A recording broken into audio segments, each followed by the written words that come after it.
Curiosamente, há cerca de 3 semanas, eu coloquei no meu Facebook a informação, coloquei, aliás, com a fotografia, a informação de que o livro de Leonor Xavier sobre Maria Barroso seria um dos meus livros de férias. Foram muito socialistas as minhas leituras de férias, porque também estou a ler o livro, a biografia extraordinária de Jorge Sampaio, que também acaba de ser lançada a partir também do trabalho de um jornalista.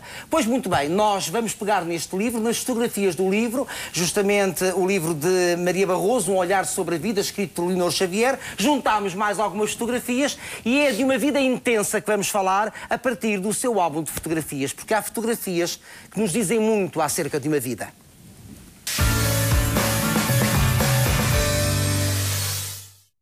Muito bem-vinda! Obrigada por este menino estar aqui connosco à conversa. Já agora, que olhar é que a senhora tem sobre a sua própria vida?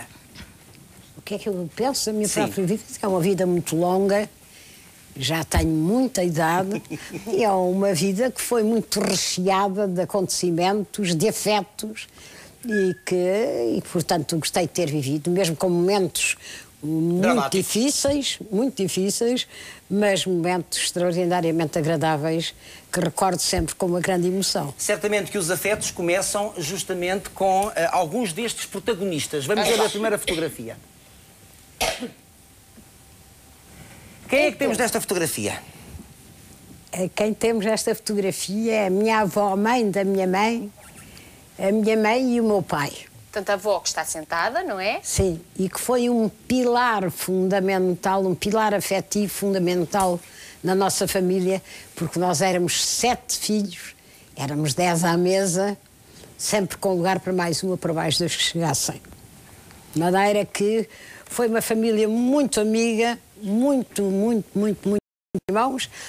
Descobri os grandes valores humanos que enfim, que me inspiraram toda a minha ação durante toda a minha vida. Gostei particularmente da frase, éramos 10 à mesa. A importância da reunião da família à mesa sem televisão, não havia televisão naquela altura. Não. Estava longe. Havia telefonia. Havia telefonia, que tinha grande importância, que tinha uma grande importância, não é? Então eu, era durante a guerra, lembro-me, eu lembro-me da Segunda Guerra Mundial, que nós ouvíamos em casa a BBC com aquela voz extraordinária do Fernando Peça, exatamente, que dizia sempre o senhor Hitler, com uma grande ênfase. E ouvíamos a Rádio Moscovo também, mais baixinho, para que não soubessem que nós estávamos a ouvir a Rádio Moscovo. E qual era a importância dessas reuniões à volta da mesa? Era à volta da mesa que se discutia o dia-a-dia de cada familiar, dos filhos? Tudo. Nós trazíamos os nossos problemas, como funcionávamos na escola, como eram os professores, como eram os nossos colegas. E, portanto, trocávamos impressões e ouvíamos os mais novos, os conselhos dos mais velhos. E isso perdeu-se? Perdeu-se bastante. E é pena, porque, de facto, essa descoberta dos grandes valores era fundamental, porque nos marcava para a vida toda. Eu devo dizer que, por exemplo, eu tinha um irmão que era um grande matemático, morreu muito cedo, e que foi professor da Faculdade de Ciências. Chegava ao final do mês, entregava o ordenado por inteiro aos meus pais. E eu entrei para a faculdade, entrei para o Teatro Nacional, chegava ao fim do mês, entregava o ordenado por inteiro aos meus pais. Os meus pais diziam, não, mãezinha, paizinho, têm feito muito por nós, fazem muito por nós para que nós estudemos, para que nós trabalhemos e nós queremos ajudar. O seu filho João e a sua filha Isabel entregavam-lhe o ordenado inteiro? Já não. Já não, são outros tempos. Não, mas eles, coitados, eles quando começaram a ganhar... E são outros tempos? Foram outros tempos, mas foram sempre solidários comigo. Isso com certeza. E com o pai. Isso com certeza. Foram de uma grande solidariedade, de uma grande ternura, e eu tenho um grande orgulho neles, que são dois seres, para mim, excepcionais. Vamos à próxima fotografia. O pai. Isto era o meu pai. Era militar? Está ali comigo, que sou a mais pequenina pela mão, e com a minha irmã Fernanda, mãe daquele meu sobrinho Eduardo, que é médico, que parece que é doente do Sporting. E o meu pai estava preso na penitenciária, não por ter roubado, mas por ter entrado numa conspiração contra o regime. Porque o seu pai era militar, não era? O meu pai era militar. E era contra o regime? Sim, inteiramente contra. Ele esteve deportado, além de ser preso, estar aqui, esteve deportado nos Açores, no Forte de Angra do Heroísmo, Forte São João Batista em Angra do Heroísmo, e é muito curioso, quando o meu marido era presidente, eu fui lá ver o forte com ele e vi lá inscrito numa parede, Tenente Alfredo Barroso. Ele era tenente nessa altura, Tenente Alfredo. Fiquei comovida de ver aquilo, porque ele esteve lá um ano, separado dos 7 filhos, da mulher, da família, mas foi sempre um pai excepcional. E a senhora, sua mãe, também professora. Sim, mas era contra o regime ou a posição era mais comedida? Ela não tinha atividade política, mas era absolutamente solidária connosco todos. Não aceitava também o regime, mas era professora primária e durante muitos anos foi professora. Também se ela manifestasse uma opinião pública, deixaria de ser professora primária, certamente, não é? Com certeza, com certeza. E eles, enquanto pais, eram conservadores, deram a liberdade, que era a liberdade da altura. Como é que foi o seu crescimento de infância e de adolescência? Foi excelente. Nós tínhamos liberdade, mas tínhamos regras. Liberdade com responsabilidade. Com responsabilidade. Tínhamos regras e aceitávamos essas regras, que era indispensável que as tivéssemos. Por exemplo, eu não me lembro nunca de ter saído sozinha à noite. A primeira vez que o fiz com umas colegas já andava num ano adiantado da faculdade. Porque... Então isso quer dizer que ia, por exemplo, quando já era atriz, porque foi atriz muito jovem, ia acompanhada para o Teatro Nacional? Quando era atriz, de manhã ia para a faculdade, visto que entrei para a faculdade ao mesmo tempo, à Faculdade de Letras, sozinha, com certeza. Depois ia ensaiar para o Teatro Nacional e depois à noite ia invariavelmente com a minha mãe para o teatro, quando tinha espetáculo. Sempre. Ela ficava no camarim ou ia para a sala? Não, eu tinha 2 meipos no camarim. Não ficava eu, não ficava a minha mãe. Porque a minha mãe não gostava que eu estivesse no teatro. E até chorava quando soube que eu ia tirar o curso de teatro. E o meu pai dizia-lhe... Mas o pai gostava? O meu pai dizia-lhe: não são as profissões que fazem as pessoas, são as pessoas que fazem as profissões. E eu tenho confiança na nossa filha, portanto ela vai. Ia sempre com a minha mãe. Só houve uma noite em que a minha mãe não foi comigo, porque esteve doente, ou o meu pai, já não me recordo o que foi, mas pediu à sogra de um irmão meu para ir comigo. O que é que sucedeu nessa noite? Estávamos a representar a Antígona dos Sófocles, que a Amélia Rei Colasso tinha arranjado com um espetáculo muito bonito para a estreia da filha, da Marianinha Rei Monteiro.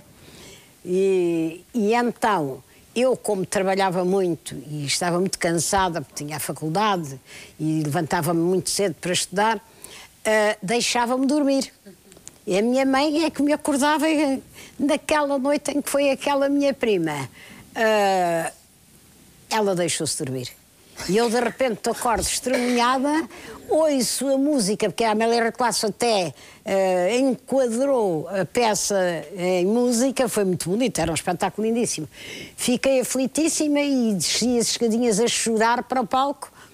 Quando cheguei, enfiei-me no palco e a Amélia Rei Colasso disse: sossegada, Mariazinha, não tem mal. E quando cheguei cá fora, quando foi o intervalo, o contra-regra veio ter comigo e disse: ó, Medina Mariazinha, eu peço desculpa, mas nunca foi preciso chamá-la, foi só... Mas chegou atrasada a cena? Cheguei. Cheguei por isso, eu deixei-me dormir e não estava lá a sua mãe para acordar. Vamos à próxima fotografia. Que é, penso, da sua casa. É a sua casa no Algarve, não é? Onde nasceu? Eu nasci na Fuseta, porque Sim. O meu pai, como era militar, meu pai nasceu perto de Portimão, e depois passaram para a Fuseta, instalaram-se na Fuseta, que é uma terra muito bonita, que eu só conheci muito mais tarde. Aí tinham nascido 4 filhos nos Montes de Alvor, onde se conheceram, e depois 2 morreram pequeninos, que eu só conheci por fotografia, e depois na Fuseta nasceram mais 3 filhos. A minha irmã Fernanda, o meu irmão, mãe do meu sobrinho Eduardo, do Mário e da Graça Barroso, que foi uma grande bailarina. Grande bailarina, sim senhor, na Gulbenkian. E nasceu o meu irmão Alberto e nasci eu. Quando eu tinha 1 ano, fomos para Setúbal, porque o meu pai foi colocado no Regimento de Infantaria 11 em Setúbal. Muito bem. Próxima. Que eu penso que já tem a ver com... Ai, não. Tem a ver com a adolescência. Isto é a adolescência, eram as férias que eu e os meus irmãos íamos passar ao Algarve com os meus pais. Íamos para a Praia dos Três Irmãos, ou para a Prainha, e havia muito pouca gente nessa altura, e nós almoçávamos e jantávamos cá fora. O meu pai arranjou uma mesa enorme e, como eu disse, éramos os 10 e sempre mais 1, 2, 3 aqueles que chegavam. Isto era um fato de banho, ou não? Era um fato de banho. Pois usava-se um fatinho de banho com sainha. Claro. Eram bonitos. Era recatado, era um fato de banho recatado. Que tipo de sonhos é que esta jovem, portanto, Maria Barroso, enquanto jovem tinha, já nesta altura, que tipo de sonhos? Não, os sonhos que tinha era poder a certa altura, quando os meus pais descobriram que eu gostava de dizer poesia... Mas isso também se deve à sua professora de português, à Maria José Saavedra. Exatamente. A doutora Maria José Saavedra foi a minha professora de português. No liceu? E que já faleceu há muito tempo. Não, no liceu. No Liceu Filipa de Lencastre. Aqui em Lisboa. E o que é que ela fazia em Lisboa? Porque nós depois de Setúbal viemos para Lisboa, eu vim fazer já a 4ª classe de Lisboa. E a doutora Maria José Saavedra mandava-nos ler os textos. O Frei Luís de Sousa, os textos que nós tínhamos que ler. E ela gostava muito de me ouvir ler. E a certa altura eu comecei a decorar poemas. Mas era muito tímida, não dizia em parte nenhuma. Mas um dia pediram para eu dizer um poema numa peça, numa festa, no liceu. Era até um poema feito por uma professora, não me recordo o nome dela, e era sobre a Segunda Guerra Mundial. E eu disse a um dos meus irmãos, o meu irmão Alberto, que era a seguir a mim, pai de um sobrinho, de 2 sobrinhos de quem eu gosto muito, e disse-lhe: Alberto, queres vir à minha festa? E ele veio. E o meu irmão ficou muito espantado e chegou a casa e disse para os meus pais: oh, mãezinha e paizinho, a Maria de Jesus sabe dizer versos, a Maria de Jesus sabe dizer versos. E então o meu pai falou nisso a um amigo dele, e que tinha um cunhado que conhecia um grande ator, que se chamava Assis Pacheco. Fazia parte da companhia de Amélia Recolasse. Não fazia. Não. Mas ele chegou a trabalhar no Nacional. Professor do Conservatório. E o Assis Pacheco ouviu-me dizer os poemas, eles pediram para eu dizer, ele gostou muito e disse-me: olha, se fosse noutro país, dizia-lhe: venha já para o teatro, mas no nosso país continue a estudar e depois tire o curso de conservatório se quiser. E assim foi. Eu nessa altura desisti do liceu do Filipa de Lencastre, mas continuei, foi com a condição de estudar, de continuar a estudar. Tinha professores que eram amigos do meu irmão, que era professor da Faculdade de Ciências, ou do meu pai, e que me davam lições. Davam lições de português, de matemática, de tudo. O meu irmão dava-me lições de matemática e eu fui estudando. E depois, quando cheguei a certa altura, acabei o curso do conservatório. E quando acabei o curso de conservatório, o meu pai e a minha mãe quiseram ainda, e eu também quis, acabar o liceu. Faltava-me o antigo 7º ano, que é o que corresponde agora ao 12º ano. E eu fui para o Pedro Nunes, porque o Filipe de Lencastre era já muito longe, tinha ido para o Arco Cego, e fui para o Pedro Nunes. O curso do conservatório era muito exigente, tanto que quem ficasse nos primeiros lugares tinha entrada no Teatro Nacional. Sim, eu fui a mais classificada, por acaso, esse ano a mais classificada, e, além disso, já conhecia a Palmira Bastos, que também se interessou, e o pai, junto à Amélia Recolasse, e o pai de uma amiga minha, de uma querida colega minha, que só há pouco tinha morrido, Leonor Faro Viana, e que se interessaram junto à Amélia Recolasse e que disseram muito bem de mim. E eu fui lá E a Amélia Rei Colasso contratou. Eu penso que a próxima fotografia tem a ver com já o teatro, não tem? Acho que sim. Vamos lá ver. Como é que é? Tem a ver. Como é que é trabalhar? Isto é uma coisa que, confesso que é das coisas que mais invejo, que é trabalhar com Amélia Rei Colasso, Palmira Bastos, Maria Lalande, esses grandes nomes. Não trabalhou com Maria Lalande, mas ela fazia parte também. Eu fui substituir, a Maria fui Lalande. ocupar o lugar, que era uma grande atriz. Grande atriz. Como é que é trabalhar com estes nomes? Não, é muito agradável.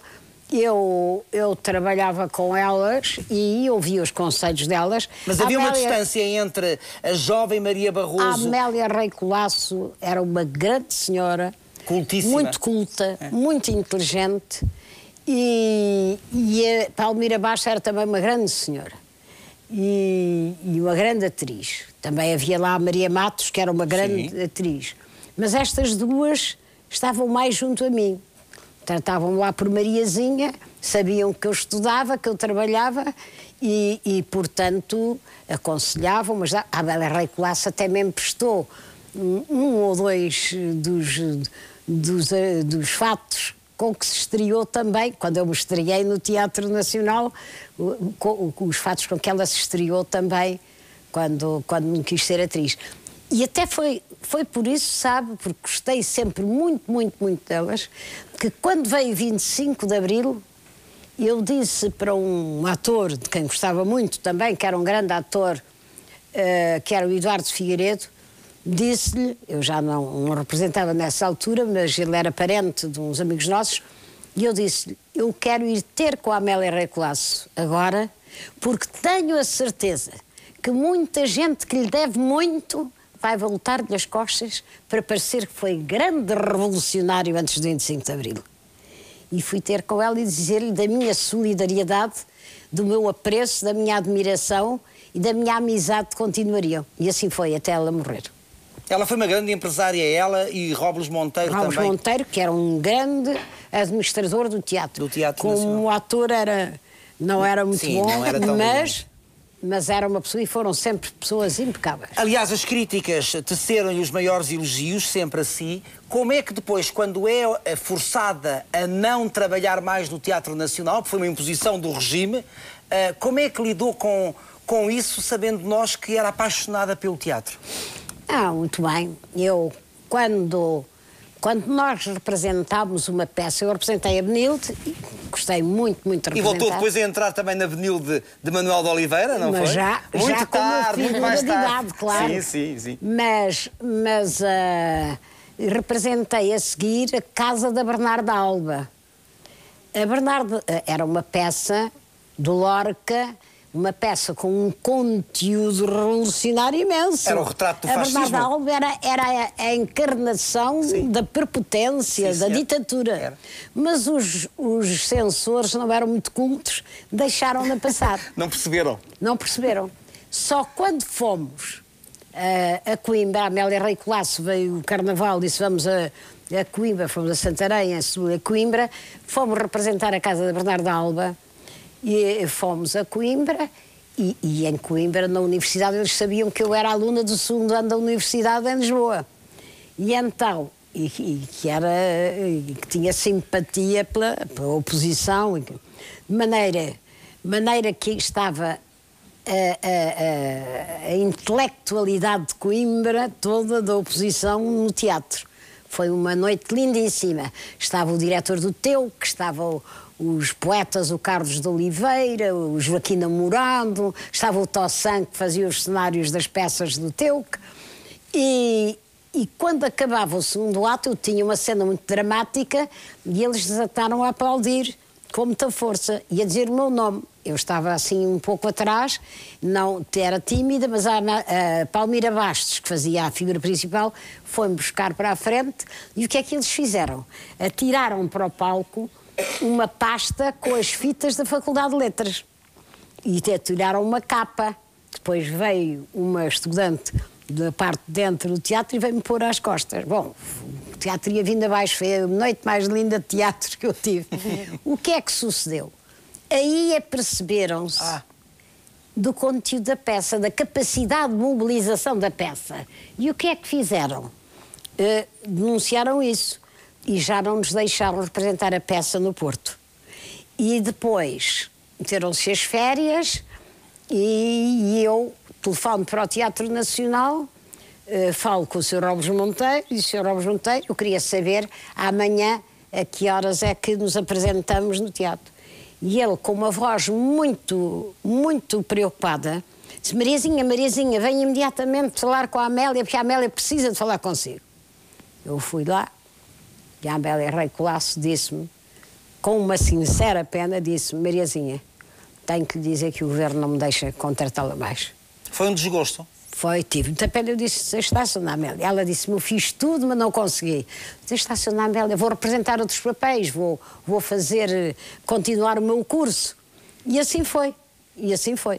E nunca mas ela tinha uma sincera pena e nunca deixou de dizer poesia, que também era uma outra forma de chegar através da palavra dos poetas às pessoas, não é? E embora dissesse poesia dos clássicos, etc., a verdade é que eu dizia essencialmente a poesia do novo cancioneiro, que eram os poetas que eram contra o regime e que, através da poesia, diziam da sua indignação do regime, não é? Já não há mordaças, nem ameaças, nem algemas que possam impedir a nossa caminhada, em que os poetas são os próprios versos dos poemas, e os poemas eram poemas muito, muito, muito revolucionários, não é? De maneira que... Nunca tinha nenhum pedido na sala a ouvir esses poemas? Eu ia, sobretudo, não só, mas sobretudo com o grupo do Fernando Lopes Graça, íamos muito a instituições... Por exemplo, do lado lá do Rio, e no Seixal... A cintura industrial. E aquilo, eles com as canções que cantavam, também eram canções revolucionárias. E ao apoio dos estrigais, em ondas de cor, sangrentas como os punhais de Nosso Senhor. E depois, a meio era eu, no intervalo deles, era eu que dizia os poemas. Bom, as pessoas vinham, acho, não é? Ficavam entusiasmadíssimas, não porque eu dissesse de maneira excepcional, mas que dizia com um grande entusiasmo, e as pessoas também que estavam indignadas com o regime ficavam radiantes e ficavam eletrizadas. Passemos então à fotografia 7. Vamos lá ver. Cinema. Não, é cinema, sim. É cinema. Isto foi num filme do Paulo Rocha. Isto é um filme do Paulo Rocha, sim. Mudar de Vida, que era com um grande ator brasileiro, Geraldo Del Rey, que morreu. Eu fiz este filme, mas aqui já estava casada, porque eu estava no Furador, onde fazíamos o filme, e tinha uma visita por semana ao meu marido, e o meu marido dizia: não venha, está bem. E vinha todas as semanas, pegava no carro, vinha para ali fora, para ir visitar o meu marido a Caxias, que estava preso. Marido que disse com orgulho há pouco, quando sentou aqui junto a nós, que está consigo há 63 anos. É verdade. A aliança que tem no seu dedo tem 63 anos. 63 anos, é verdade.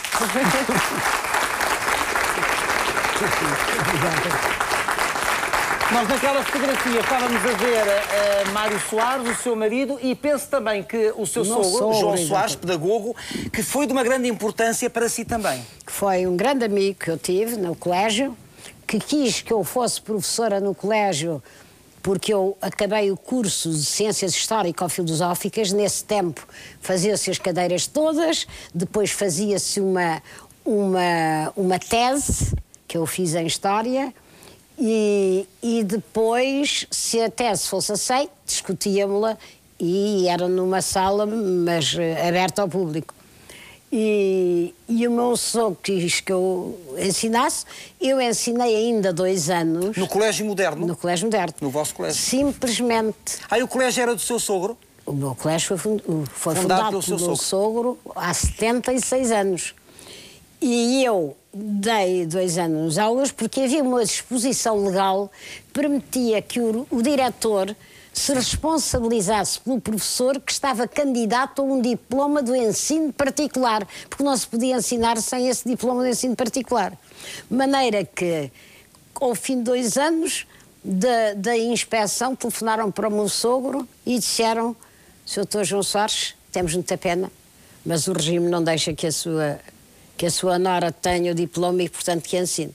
E eu Passei a trabalhar no colégio, mas não como professora. Mas ficou diretora durante muitos anos e depois esse lugar passou para a sua filha, não é? Pois, eu fui diretora só a partir de 25 de Abril. Eu dirigia ao colégio, trabalhava no colégio, ainda apanhei o internato, uma parte do internato, e depois, quando veio 25 de Abril, é que apareceram os diplomas de professora e de diretora.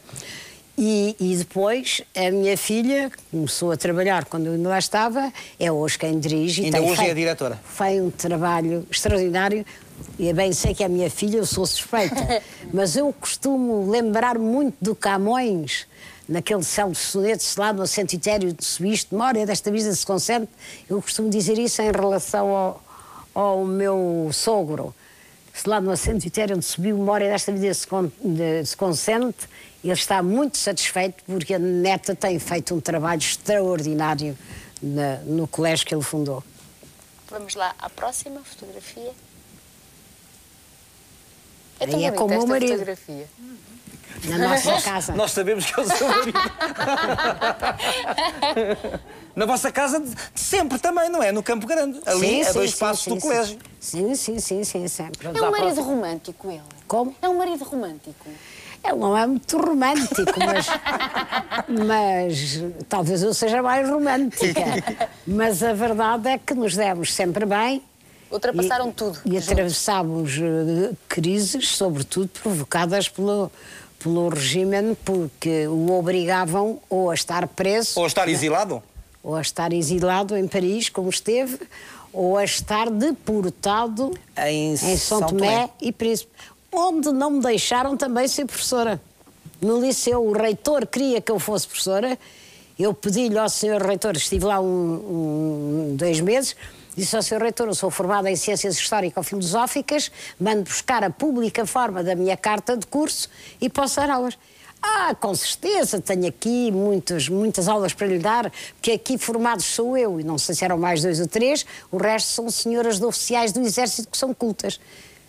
Quando veio a pública forma da carta de curso, o governador chamou o meu marido e disse-lhe: tenho muita pena de Mário Soares, mas veio a ordem do governo para a sua mulher não ser professora. Mas, era no tempo da Guerra do Biafra, havia lá mercenários, e a mulher de um mercenário pediu a uma senhora minha conhecida, que tinha lá uma quinta, para lhe ensinar português, que ela só falava inglês. E ela disse-lhe: olha, eu não posso, não sou capaz de ensinar, mas está aí uma senhora que tem um colégio onde o meu filho esteve e que pode ensinar. E o meu marido disse-me logo: vais ver, então uma estrangeira ainda menos. Mas demos uma aula, ficámos entusiasmadíssimas, porque eu praticava o meu inglês e ensinava-lhe português. Marcámos a segunda, já não veio.